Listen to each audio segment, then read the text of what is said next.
A member of the student delegation that will meet the Jharkhand government said that they want Hemant Soren to elevate their suffering and initiate a productive dialogue. He also added that the members are hopeful that the meeting will be a success. Let's in fact listen in.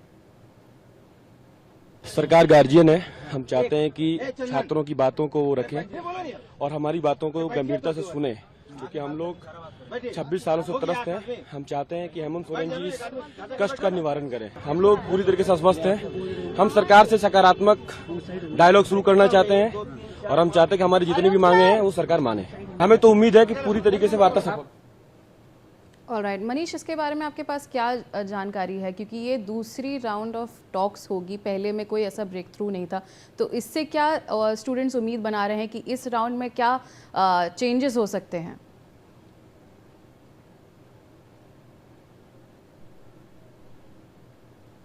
All right, I think my colleague Manish will be joining us shortly, but that's the latest we are getting to know at this point of time. The meeting is currently underway when we talk about the second round of talks that is taking place between the Jharkhand government as well as the student representatives of the Jharkhand protest. And we have seen earlier in the first round of talks that there was no breakthrough that could take place.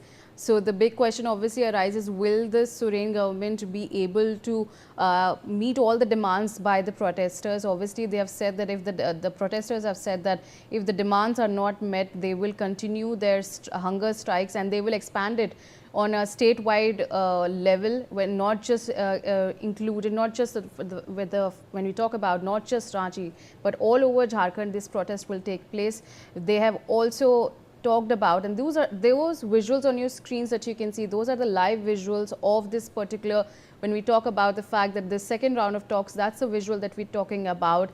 Obviously this protest has been going on for quite some time. We have seen that this is in relation to the irregularities when when we talk about the recruitment exams as well. But there has been a student delegation that has been, the list has been sent out and they have arrived for this round of talks as well.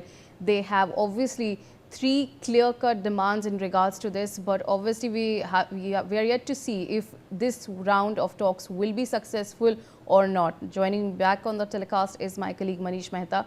Manish, इस round of talks से क्या उम्मीद बना रहे हैं students, क्योंकि पहले round of talks में उनकी डिमांड्स नहीं पूरी करी गई हैं, सो इससे रिलेटेड आपके पास क्या जानकारी है?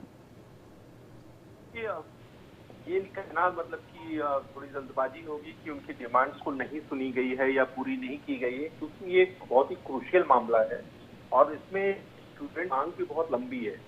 तो पहले राउंड की मीटिंग हुई है उसमें सिर्फ स्टूडेंट्स के फीडबैक को है, और आप देखिए कि जब मीटिंग खत्म हुई है उसके बाद स्टूडेंट्स ने कहा कि बहुत ही अच्छे माहौल में ये मीटिंग हुई है और हमने अपनी बातों को रखा है। सरकार ने एश्योरेंस दिया है कि इन बातों पर वो चीफ मिनिस्टर के साथ डिस्कस करेंगे, उसके लीगल एस्पेक्ट को भी वो देंगे। उसके बाद जो है वो स्टूडेंट्स को इस पूरे मामले में क्या लाइन ऑफ एक्शन सरकार ने तय किया है उसके बारे में जानकारी दी जाएगी। तो अभी यहाँ पर जो डिस्कशन चल रहा है उसमें डिस्कशन का पार्ट ये है कि अभी सिर्फ फीडबैक लिया जा रहा है, स्टूडेंट्स क्या चाहते हैं वो सुना जा रहा है। सेकेंड राउंड में मतलब कि आज सेकेंड राउंड की जब बातचीत शुरू होगी उसमें ही सरकार ये बताएगी कि उसने क्या तय किया है, तब ये कहना हो हम कह सकेंगे कि छात्रों की बातों को सरकार ने कितनी सुनी कितनी नहीं सुनी, सरकार का लाइन ऑफ एक्शन कहाँ पॉजिटिव है कहाँ नेगेटिव है। लेकिन अभी क्या है, अभी सिर्फ सरकार फीडबैक ले रही है और स्टूडेंट्स भी अभी सिर्फ अपनी बातों को कह रहे हैं, वो वेट कर रहे हैं, वो ये कह रहे हैं कि हमें उम्मीद है कि सरकार हमारी बातों को सुनेगी और हमारे बातों पर और हमारे हित में फैसला लेगी। तो फिलहाल थोड़ा सा इंतजार करना पड़ेगा, ये मीटिंग होने दीजिए। इन मीटिंग्स के बाद जब सरकार की तरफ से अपनी बात स्टूडेंट्स को ब्रीफ की जाएगी उसके बाद हमें ये देखना होगा कि कितनी बातों को सुना गया कितनी बातों को नहीं सुना गया। जी। All right, Manish, stay on with us. We have more updates coming in.